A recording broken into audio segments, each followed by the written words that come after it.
All right, welcome back. Brand new Sarah Fraser Show podcast. And we are live actually on TikTok. The first time we have been live on TikTok since the TikTok ban. So TikTok briefly went away this past weekend. Does anyone else, can I ask you this, live on my TikTok and then listening to the podcast? Because I know most of you have TikTok accounts. Anybody kind of feel differently now about the whole situation with TikTok? Like, does anyone... I was addicted to TikTok. It went away. I had prepared myself for it to go away. And now it came back less than like 24 hours later. But like, I don't feel the same way. Does anyone else? I really got myself in a mindset of it's leaving. And so now like nobody hits me the same, you know?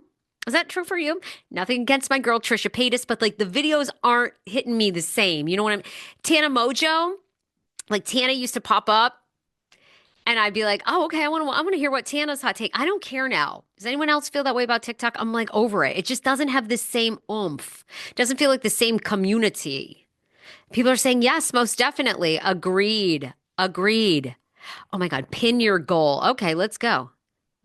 Go pin that goal. Let's do it. Let's get 19 roses on here. Hit the hearts, hit the likes, because we have Sister Wives gossip to get to. And the latest with the Justin Baldoni, Blake Lively situation. A gag order. Is the gag order in place yet? Also, Justin Baldoni's attorney, Brian Friedman, who is representing him, sued him prior. So what? How are they working together when Friedman sued the old Baldoni before? On top of that, Friedman's house burnt down flat in the Palisades. Excuse me? This man has had time to orchestrate one of the biggest takedowns in celebrity history, and his house is burnt flat? I need to compartmentalize, like the attorney Brian Friedman. I mean, right? My house was burning flat. This man hasn't lost a beat. In fact, he's talking about launching a website where every single day they're going to drop more tea and dirt from Blake Lively and Justin Baldoni, the case to prove that Baldoni never sexually harassed her and never planned an orchestrated attack to take down her opinion, that it's all her own narcissism that's got her where she is. What? Okay.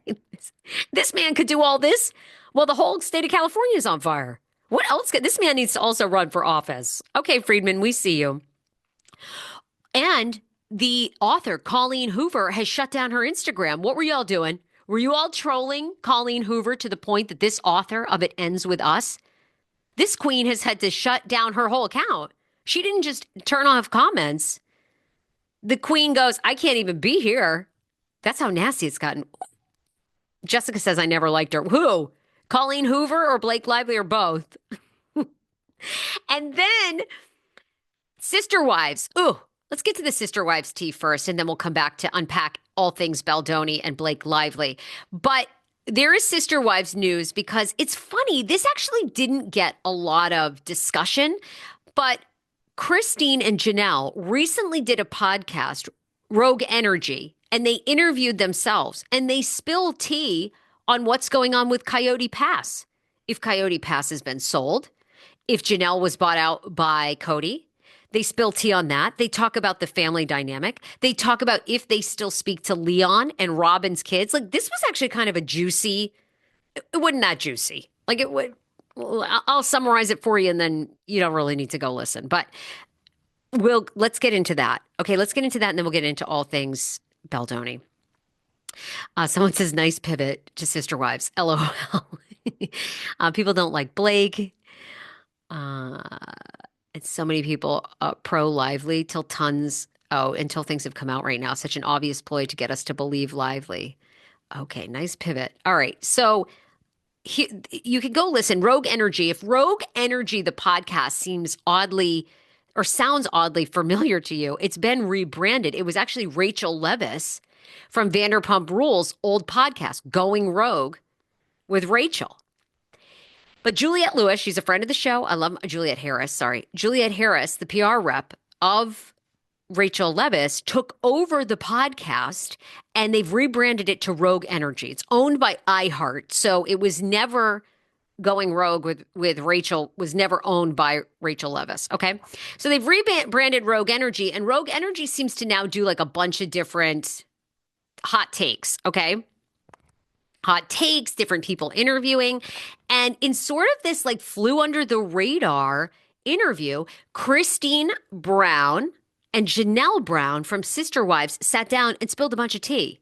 So, first of all, Christine now and David Woolley are talking about purchasing a short-term rental property, another Airbnb property in North Carolina where Janelle lives so they can spend more time with her and make money off their Airbnb. David Woolley, he got coins, and so does Christine Brown Woolley. This sister wife, they're all making so much money. They all are making so much cash. Salty Birches is the new project that Mary and Jen have launched. You could follow on social media. They have some snarky merch that's coming out. And let me just tell you, they're getting ready to drop a podcast. I can feel it. Just going to say. But Christine announced on the podcast that she and David are considering purchasing another Airbnb rental. They have one in Moab to be closer to Janelle. They spent in December time with Janelle in North Carolina. They came to visit her, but then they go into the dynamic of the family.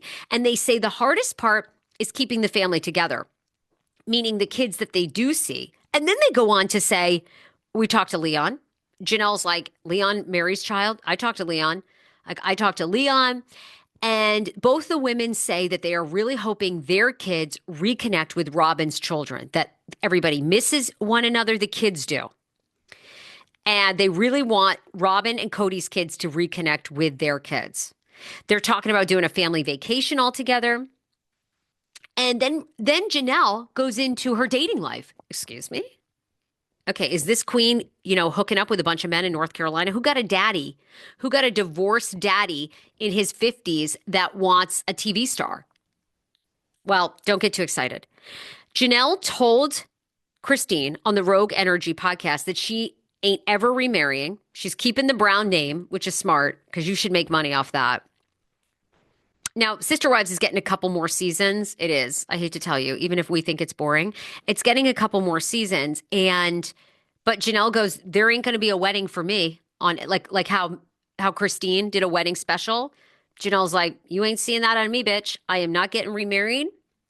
She declares it on the podcast. She's like, I am not getting remarried. She also says she's not even interested in dating whatsoever. Christine says David and I are encouraging her to hire a matchmaker, and they want to see Janelle dating again. She's like, not a chance. I'm not hiring a matchmaker. I ain't in. And one of the reasons Janelle says is because she's finally making all of her own decisions when it comes to living in North Carolina and Tada Farms. Okay. She ain't sharing that with a man. Mm-mm. I know. Janelle is like the embodiment. Someone goes, LP says, I love Janelle. This woman is the embodiment of girl power. Then, this is the juiciest part. Janelle gives an update on Coyote Pass that Christine Brown doesn't even know. Do we believe this or do we think they're playing coy for the show? So Christine goes, wait a minute. Have you talked to Cody and Robin? Because they reveal on the podcast who they've spoken to. Christine talks to none of them. None of them. She doesn't want to. She's like, I don't speak to Robin.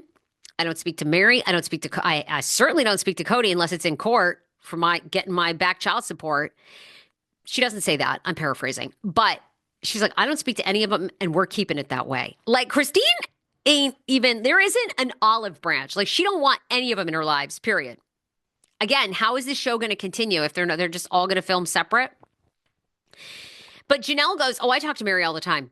I wish Mary no ill will. And in fact, there's going to be some big updates coming on Coyote Pass because somebody sent me over the weekend. They said, Sarah, I think that Janelle was bought out by Cody from Coyote Pass. I haven't seen anything of it in public record whatsoever. But Janelle says that major updates, of course, are going to be happening on season 19. And because of that, she and Mary are still teaming up and they talk often. And Christine was like, really? I didn't even know about that you still owned Coyote Pass. And she's like, well, let's, pump your brakes. You're going to find out too on the show. Do we believe this? Don't we think that Christine probably knows? So anyhow, but the long and the short is Coyote Pass is not resolved. I know you're thinking, okay, well, what was the tea? Well, the tea is like Coyote Pass is not sold, but it certainly sounds like updates mean Cody and Robin, I think, are buying them out, don't we think? Or is it, because I feel like if it were up for sale, we'd all know, unless they have a private buyer. So Janelle says that she is still talking to Mary. And then Christine is a shady beach. Christine goes, okay, so do you think after you resolve Coyote Pass that you'll still speak to Mary? And Janelle's like, probably not. You know, our lives are in two different places. I doubt it. And Christine's like, okay, I could see that. Yeah, because like I have nothing in common with Mary. I'm like, damn, Christine she has drawn that line in the sand. So let's see. What are people saying? I can't believe how long Coyote Pass has drug on. Coyote Pass is the reason I keep watching the show because I'm invested in Coyote Pass. I'm like, who gonna buy Coyote Pass? Should we all buy it? Should we all buy it and build something? What does pocket listing mean? Debbie says pocket listing. Does that mean Coyote Pass has been listed as a pocket listing? What does that mean? The women go on to say and continue to say throughout the episode that the true tragedy of the family right now is not them leaving Cody. It's been that the kids still have not all come back together, meaning Robin's kids. So Aurora, Brianna, Christine says that her daughters really miss the girls. And they go on to praise Robin's wedding to Cody again, how inclusive Robin was. We still talking about Robin's wedding? And we talk about Christine's wedding, but honestly, I had to zone out. I had to zoom out and I had to zone out. What did you do? I zoomed out and I zoned out. Okay. She was talking about how she like still loves to talk about her wedding. She had her wedding anniversary. We got it. We've seen the wedding special, 18 Ways to Friday. Okay, people say that the pocket listing is a listing that a realtor has it and doesn't put it on MLS yet. That poor realtor. Oh my God, Justin, the realtor, was so good. So good. Okay, so they go on to talk about that as the true tragedy. And then also, if you live in North Carolina, apparently Janelle and Maddie are making a lot of headway with Tada Farms. Janelle reveals on the podcast that a lot of the land has been cleared. She is living with her grandkids, which she's obsessed with because she gets to have fun with them during the day, but the parents do all the work at night. And then they end the podcast by talking about how they're taking care of each other's own personal health. Now, it's interesting because they didn't plug their MLM, Plexus, which is that pink tea, that gut tea that's supposed to, be like soothing and help you lose weight. But Christine revealed that she is not eating sugar and she's very intentional about her life. So intentional that she's going on Pinterest boards and looking at outfits and designing her outfit. Okay, well, that's her stylist, apparently. She scrolls through Pinterest and she's like, you know what? This outfit looks great. I'm going to recreate. Get it, Christine. Get it, girl. And Janelle says, oh, okay, that's interesting. Yeah, how am I living my life? Is it intentional? Yeah, I should give up sugar because they were talking about as you get older, harder to process sugar. And Janelle basically says that she is just doing what she wants, and that's her self-care. She's doing what she wants. She doesn't have to talk to Cody. She doesn't have to negotiate with anyone. Well, when you shed a husband, sometimes that's a great feeling. Someone's like, Christine is a mood. Christine is a mood. She really is. I love that Janelle is living her best life with her grandbabies. She is. And she says shedding Cody, she feels like a new woman. So there you go. So anyhow, that was your Sister Wives update. It's been a little slow in the Sister Wives world, to be quite honest. But of course, we have a brand new episode this Sunday night that you can get on board with. And I mean, I'm on board with all of them. I want to see the whole thing. Everybody was talking about Mary and Jen, and they are ready. They are ready, I think, to launch a podcast. So we shall see. But yeah, everybody's eyes are on Coyote Pass because certainly it does look like we are going to have some sort of sale this year. And by sale, whether that means Cody and Robin purchasing Coyote Pass from the women or all of them selling it. So we will find out. Someone goes, oh, Sarah, I was just listening to you and David on the pod. And now this, woo, woo. Yes. Thank you. Thank you. All right, let's move on to a lot of news and updates of where we are at with the Justin Baldoni and Blake Lively case. So first of all, and who do you think leaked this, by the way? It has come out in TMZ that Justin Baldoni's fiery lawyer, Brian Friedman, once sued Justin Baldoni. That's absolutely correct. Brian Friedman, the man whose law firm is representing Baldoni in his legal battle with Lively, filed a lawsuit on behalf of a man named Trevor Flores back in 2021, claiming that Flores wrote a script for a movie titled 3 Feet Distance based on his own life. The lawsuit claims Flores was working with Baldoni on a different project when, unbeknownst to him, Justin got a hold of his script. Flores claims Baldoni then made his movie 5 Feet Apart based on his script, essentially stealing Flores' idea. Flores, with Friedman's help, sued Baldoni and other parties for copyright infringement and breach of contract. So how are these two able to work together? Because wouldn't it be a conflict of interest? Well, the case has reportedly been settled, and Flores passed away last year. It was settled out of court. Friedman has obviously gone from legal adversary to staunch supporter of Baldoni, advocating for his client in multiple $100 lawsuits, I guess. And I love Brian Friedman, too. This man's house burnt flat in the Palisades, and he's been filing $600 worth of lawsuits. Excuse me? This man is unfazed. He doesn't have a shirt to put on his back, but he knows how to write a lot of zeros. So, on top of that, Baldoni's lawyer has also said, and so has Justin Baldoni, they're getting ready to publish a website that will give updates and prove that Baldoni never sexually harassed Blake Lively. Can you imagine? Can you freaking imagine? It's going to be a website of correspondence with Lively to squash all her claims. Baldoni is making his next move in this ongoing battle. Now, who do you think is winning? Oh, well, first of all, I think we all know who the public thinks is winning. I mean, where is Blake Lively's? Where is her tactics? Where are her attorneys? I mean, Baldoni, it's like one epic move after another. This Brian Friedman must like stay in his LA office because he doesn't have a home. And he goes, today we're going to release this video. And then boom, we're dropping a website.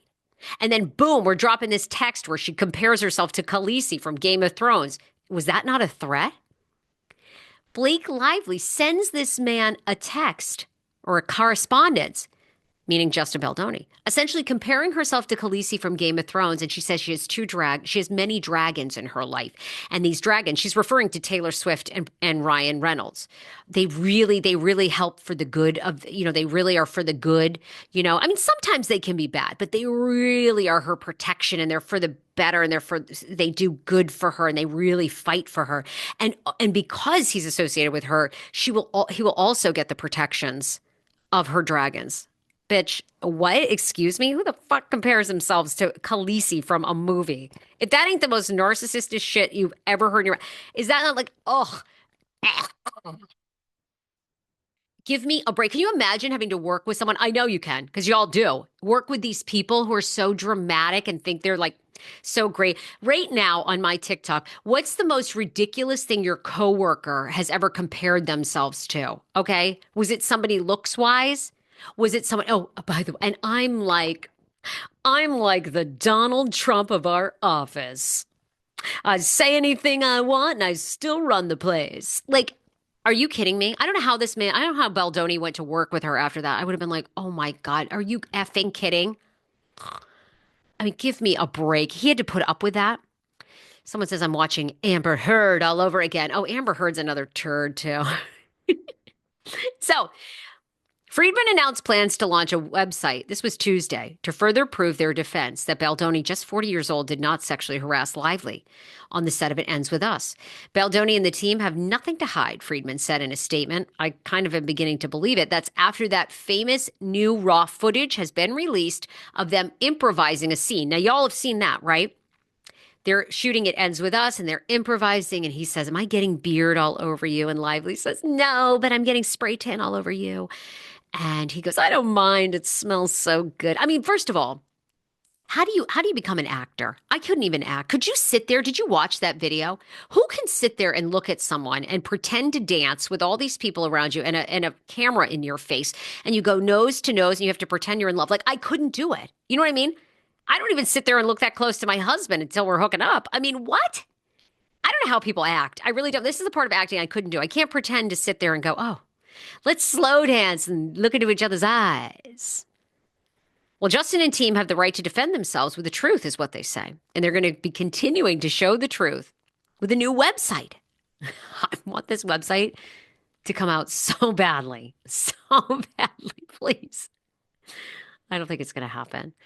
Lively's team slammed that Baldoni video that dropped this past week, saying the footage is damning and it corroborates her allegations of sexual harassment to a T.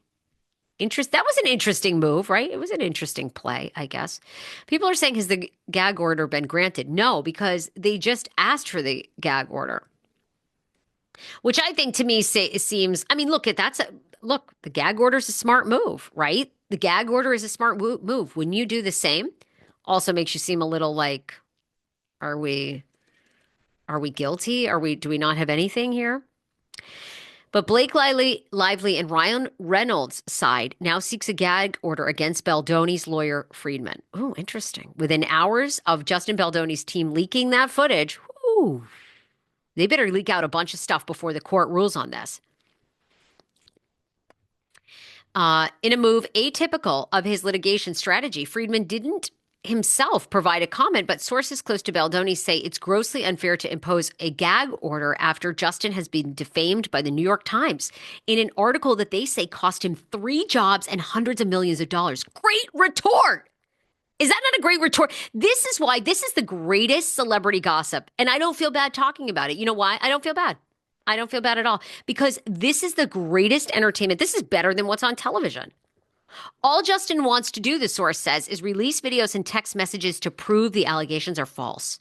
The source adds, it's unbelievable that Lively would go on a takedown campaign against Justin and then immediately turn around and say she wants a gag order so that Justin can't defend himself. Brilliant. I mean, is that not like a brilliant? This is like watching a Super Bowl game that's like down to the wire.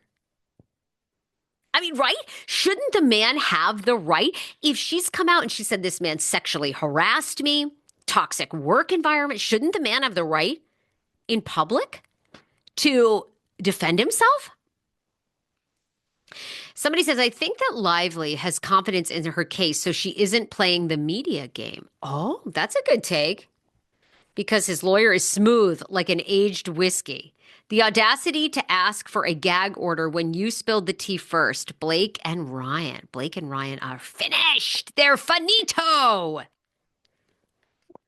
It doesn't seem like it looks good. To me, this seems like Lively. Sony wanted Lively, even though Baldoni and Wayfarer Productions did not want her as Lily Bloom, but she is. And then she came in and took over. She thinks that she is Hollywood's top writer, I think. Oh my gosh, I love Daily Dose of Donna. Daily Dose of Donna just posted her theory, and I think it's solid. Ooh, well, what's her theory? Summarize it for us here. The other thing that's a little bit strange about this, well, not that strange because I'm sure she was getting a ton of harassment, but the author, Colleen Hoover, who wrote It Ends With Us, has now deleted her Instagram. She had 2 million followers.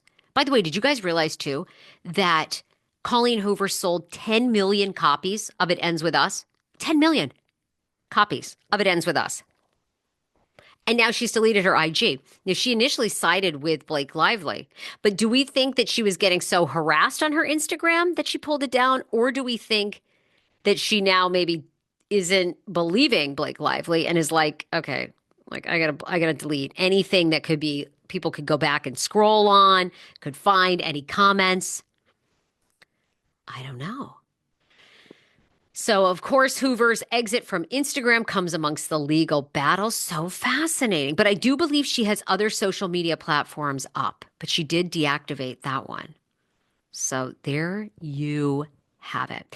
Also, I do like USA Today did an article. Are we reading too much into Blake Lively and Justin Baldoni footage? She fell in love with him. He rejected her. This is just revenge. I actually do have to say, after I saw that video, I don't think they're in love. Do you guys? I don't think they're in love. At first, I thought the theory that Baldoni and Lively caught feelings was what happened, but I don't think that at all. I think Lively and Ryan Reynolds, I think they come onto sets and I think they feel that they, because of who they are going to come on, they're going to rewrite things. They're going to take control. And I also think that Lively probably wants rights to some of Colleen Hoover's other books, which Wayfarer Productions, at least I think the first three books, like It Ends With Us, and there's, I think, a sequel and another book, they have the rights. I think this is all about getting the rights to Colleen Hoover's books. I think that this is why I could never be an actress, because these people become their subjects.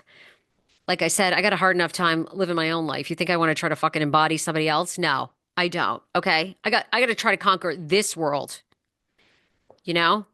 And you want me to play Melania Trump in a video? I don't think so. I can't. Okay. I ain't got it in me. All right. Although that one would be easy. She doesn't say much. However, I think Lively thinks her shit doesn't stink, wanted to take over the film, and she wants the legal rights to further Colleen Hoover's books. And, also, her businesses are not doing well. And, you know, the thing is, I got this advice a long time ago. Rich people don't lose money, they sue. All right. People are organizing a boycott, Verite, as well. I think that's why she's deleted. Oh, interesting. So do we boycott Simple Favor too? Okay, that is Colleen Hoover's other book, right? She forced herself as a producer. I think so too. And people are organizing a boycott. Okay, tell me more about this boycott. Who cast her in the role? Jesse, apparently Blake Lively was not Wayfarer and Justin Baldoni's choice. She was cast by Sony, who produced it and co-produced it with the production company. And, you know, many of you guys have been on projects and different things and different work aspects. If they're helping fund it and they're like, no, you're going to use her. Like, I'm sure he tried to fight it, but at the end of the day, right? It's a huge studio. You want to make more movies with them. You want to keep them happy. Oh, the book. Okay, is the other book. They're boycotting Colleen Hoover's books, which is why people feel that she is deleting her Instagram. Blake's name sells movies, but maybe not anymore. Oh, that's true. Blake Lively, big name, right? And that's you're absolutely right. That's great. So I'm sure Sony Theater was like, yeah. Guess what? We secured you, Blake Lively. This is going to be excellent. Which, by the way, it's kind of worked out because I never would have watched It Ends With Us. And I went back and watched it, and I'm like, I thought the movie was great. I did. I really liked it. It was like cheesy. It was cheesy, but I loved it. I actually thought it was great. I thought it was well shot. I love the storyline. Should Blake Lively be arrested? No, no, she shouldn't be arrested. She's being sued for a lot of money. But look, I've told you guys this. I want Blake Lively to be telling the truth. I want Blake Lively to be telling the truth because it only discourages if she's not telling the truth and she doesn't win, it hurts women who come and men who come forward with sexual, it casts doubt. It makes people question, should I do this? If Lively, when people lie on these things, then it always creates more drama for other people. You have to take it very, very, very seriously. Colleen's books are cheesy. Hannah, I totally agree. I mean, I can't imagine myself watching. It's like 50 Shades of Grey. I got like 20 pages into 50 Shades of Grey, and I'm like, this is the cheesiest shit you've ever had. Like, it was so stupid. No. I can't read the books because it's just so... I'm with you. Like, I have to have a book. I just finished the book Bee Stings, which I know I've talked about on the podcast, but it's so great. It makes you think. You're so sucked in. It's so good. I can't do a mindless, like, I'm sure it's so cheeseball. But Colleen's made a fortune. I'll tell you what, there's a lot of money in being cheesy. A lot of money in being cheesy. 10 million copies of It Ends With Us. So no gag order has been granted yet, but obviously Blake Lively's team is asking for it, and I love the response that Baldoni's team has given, which is, wait a minute. You're the ones that have said this man sexually harassed Blake Lively, tried to run a campaign to bring her down, and we can't defend ourselves? Me as his attorney can't put it out there that, hey, this man, look at these scenes where they're laughing together and talking about each other's relationships, and then he yells cut and they walk away from each other. By the way, when he yelled cut in that intimacy video, he didn't look like he was interested in her one bit, and she didn't look like she was that interested in him either. Just gonna be honest. There didn't look like there was a lot of chemistry. While they were filming, there was. He seems like a very intense actor. I'm gonna be honest. Like, I hope I don't have to ever shoot a scene with him. Like, I don't know what I would do. He was like am I getting beard on you? I'd probably be like, am I getting my beard on you? Like, what am I doing? Like, what? How's my mustache? Like, that's like what I would want to know, right? I mean, I don't know. It's too intense for me. Look at like he was like studying her face. I'd be like, oh my God, how many moles do I have? Ugh. Any cancerous? And and what does my mustache looks like right now? Oh my God. Did I see Michael Pavonis' impression of Blake Lively? I just reposted. Yes, I have. And it's so good. The impression is hysterical. I reposted it on TikTok too. Usually actors don't go into the editing bay with the director. That's an unusual thing to ask. This is a classic case of Justin Baldoni, I think, I truly think it's that saying, no good deed goes unpunished. I think he gave her an inch and she took a mile. You know what I'm saying? And then he got in over his head in a way he never anticipated. And people want me to clarify. They're like, well, Sarah, Baldoni showed her corn. He made her watch his wife give birth. Now, I will say this. First of all, he didn't. It was one of the directors, one of the other directors and producers on the set, showed Lively a video of Justin Baldoni's wife giving birth. I think that's weird. I do. Lively has given birth to 4 children. I think it's odd. I think it's odd that Baldoni went to Blake Lively and said, I can speak to dead people. And I know your father passed away in 2021. This is true, by the way. And he's been talking to me. That's odd. It's odd. Is it harassment? I don't know. Would I be uncomfortable? A little. Like, I'd be like, you know. And poor Jenny Slate, she's like getting destroyed. Everyone's like, oh, they're coming for that Jenny Slate. They're like, girl, you picked the wrong one. The wrong one. She's been bombarded by cruel trolls with their bitter battle. It ends with us co-star Jenny Slate. Has she deleted her TikTok yet? Whew. The actress 42 starred alongside the pair in Colleen's movie. Jenny's last Instagram uploaded a promotional post with jewelry brand Catbird, dated November 17th, has recently been mobbed with brutal comments from users who have accused her of siding with Lively and standing for nothing. Attacking Jenny's comment section, one said, you should be ashamed for deciding to follow an elite instead of the actual guy trying to advocate for domestic violence victims. I hope you and the rest of the cast issue an apology. Well, this will be groundbreaking. If he wins, this is going to be wild. And a lot of people still see this as Ryan Reynolds and Blake Lively, like 2 rich people versus the little guy. But, you know, Justin Baldoni's production company, Wayfarer, is owned by a billionaire, right? We all know this, right? I don't know if people do know this, because this is kind of a billionaire versus billionaire situation. So let me bring him up. He's the CEO of Payosity. Hold on. Well, I think he sold Payosity. Hold on. Let's see. It's Wayfarer Productions. Who owns it? Okay. Stand by. Here we go. So that's why Baldoni's able to like go the mile, like toe for toe with this. Paylocity, excuse me. Steve Sarowitz is the entrepreneur, billionaire, philanthropist, and chairman of software company Paylocity, along with his wife, Jessica Sarowitz. Wayfarer was founded in 2019 by Baldoni and Sarowitz. So Sarowitz is putting up the money here to continue this lawsuit. So we basically have billionaire versus billionaire. And no wonder Baldoni's at the beach. Baldoni's in Hawaii taking pictures with fans, having a great time with his kids because he ain't paying the lawyer bills. I mean, the rest of us, right? You're freaking out. You got a lawyer bill to pay. You're getting charged $10,000 an hour. Baldoni doesn't care. He's like, send it to Steve. Steve's got all the money. It's so weird that the entire cast seems to be siding against him. Blake's definitely more powerful. Well, or is Blake telling the truth? Does all this coincide with Taylor Swift's release of Reputation, Taylor's version? Ooh, I bet Taylor Swift is working on an album about this as we speak. Just Inside is providing all the receipts. You would only do that if you were telling the truth. It does seem, yeah, and of course they want to win the Court of Public Appeal, which they already have. But I'm sure it'll take a little while to get the gag order. So we'll see what they've got up their sleeve over the next week. It's going to be very interesting, very juicy. The crew is not the cast, is because they have power in Hollywood. LOL, no one is not. LOL, she is not telling the truth. It doesn't look good. Doesn't look good. It doesn't look great. But she should have waited and let play out given her relationship with Justin. Interesting. Taylor Swift is the worst. I love Taylor Swift. I really do. I'm a Swiftie.